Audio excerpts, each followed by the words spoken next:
నమస్తే. నేను మీ Om Prakash Verma. Yoga therapist and nutritionist.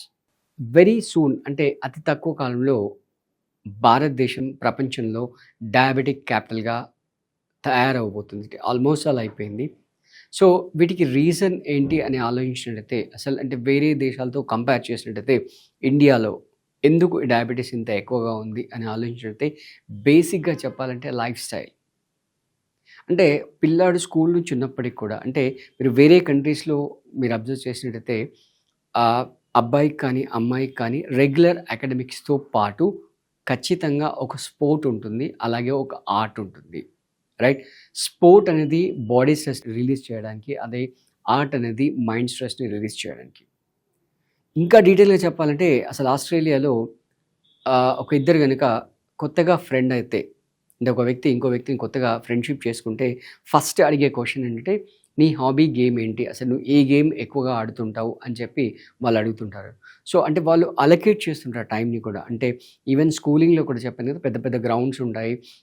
ఖచ్చితంగా ఈ స్పోర్ట్స్ యాక్టివిటీ అనేది ఉంటుంది. ఎవ్రీ డే ఖచ్చితంగా ఒక స్పోర్ట్స్ అవర్ ఉంటుంది. మన దగ్గర అసలు స్కూల్‌లో గ్రౌండే ఉండదు. ఒకవేళ ఉన్నా కూడా స్పోర్ట్ అవర్ అనేది ఉండదు. కొన్ని క్లాసెస్‌కి రిస్ట్రిక్ట్ చేస్తారు. అసలు వాళ్ళసలు ఆడకూడదు అని చెప్పి అంటుంటారు.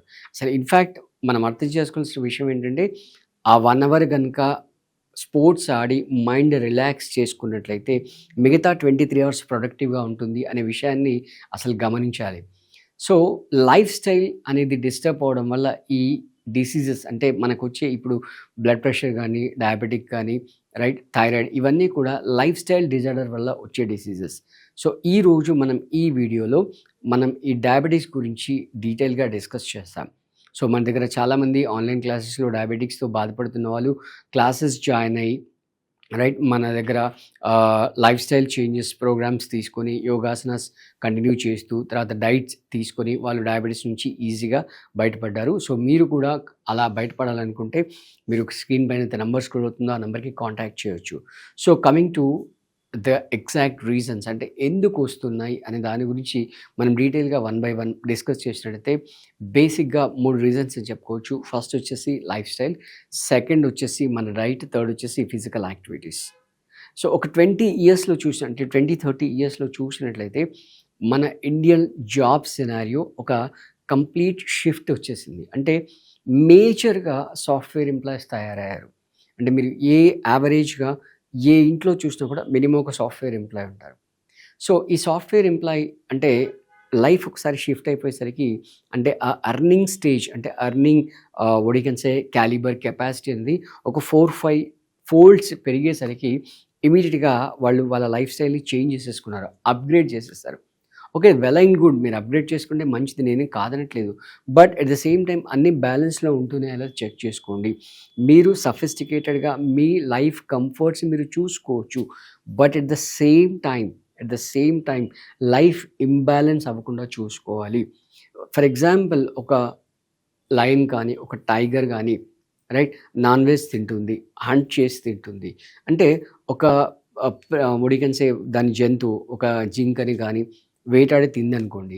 ఆ జింక తినడం వల్ల దాని బాడీలో ఒక 2000 క్యాలరీస్ ఎనర్జీ వస్తుంది అనుకుంటే, అది తినడానికి ముందు ఒక 5000 క్యాలరీస్‌ని బర్న్ చేస్తుంది. అంటే మనం వెళ్ళే ఏదైతే బైక్ ఉందో, ఆ బైక్ కంటే కూడా ఫాస్ట్‌గా పరిగెత్తి చేసి తింటుంది. బట్ వేరాస్ మనం తినే ఫుడ్‌లో బ్యాలెన్స్ ఉందా లేదా చెక్ చేసుకోవాలి. ఇక్కడ లైఫ్ స్టైల్ మోడిఫికేషన్ వచ్చేసరికి ఏంటంటే వీక్లీ ఒకసారి ఖచ్చితంగా ఔటింగ్ వెళ్ళాలి. బయట తినాలి. రైట్? మళ్ళీ మధ్యలో వీక్‌లో ఏదో ఒక పార్టీ వస్తుంది. అంటే 2 టైమ్స్ మనం ఎక్సెస్‌గా ఫుడ్ తింటున్నాం. అంటే మనం చేసే శ్రమ ఏంటి? అంటే ఆఫ్‌కోర్స్ మీరు మైండ్ వర్క్ చేస్తున్నారు సిస్టమ్ ముందు కూర్చుండి. బట్ ఫిజికల్ యాక్టివిటీస్ ఏంటి ఒకసారి చెక్ చేసుకోవాలి. ఆ ఫిజికల్ యాక్టివిటీస్‌కి మనం తినే ఫుడ్‌కి రిలేషన్ ఉందా లేదా? ఎంత వర్క్ చేస్తున్నాం? ఎన్ని క్యాలరీస్ కన్జ్యూమ్ చేస్తున్నాం? వేరస్ ఎంత డైట్ తీసుకుంటున్నాము? అనే దాన్ని మనం ఇక్కడ మెజర్ చేసుకొని బ్యాలెన్స్ చేసుకోవాలి. ఈ మధ్య కాలంలో ఇంకా సోషలైజేషన్ అనే ఒక పేరుతో ఆల్కహాల్ కన్జంప్షన్ కానీ, స్మోకింగ్ కానీ చాలా ఎక్కువైపోయింది. In fact I'm sorry to say but women కూడా ఈక్వల్‌గా మెన్‌తో ఈక్వల్‌గా ఆల్కహాల్ కన్జ్యూమ్ చేస్తున్నారు. సో, ఈ లైఫ్ స్టైల్‌లో ఈ ఆల్కహాల్ కానీ, నాన్ వెజ్ కానీ, స్మోకింగ్ కానీ వీటి యొక్క కన్జంప్షన్ ఎక్కువైపోయినప్పుడు మన లోపల క్యాలరీస్ అనేవి ఎక్కువ వెళ్తుంటాయి. ఇవి క్రమక్రమేణా ఏం చేస్తుంటాయి అంటే ఇన్సులిన్ రెసిస్టెన్సీని పెంచేస్తుంటాయి. సో, దానివల్ల ఇమ్మీడియేట్‌గా మనం తెలిసో తెలవకుండో అంటే ఈవెన్ జాబ్ స్ట్రెస్ వల్ల కూడా ఈ ఇన్సులిన్ రెసిస్టెన్సీ రావడం వల్ల మనం తినే ఫుడ్‌ని గ్లైకోజన్‌గా అంటే మన ఫుడ్‌లో ఉండే గ్లూకోజ్‌ని గ్లైకోజన్‌గా కన్వర్ట్ చేయాల్సిన బాధ్యత ప్యాంక్రియాటిక్ గ్లాండ్‌ది.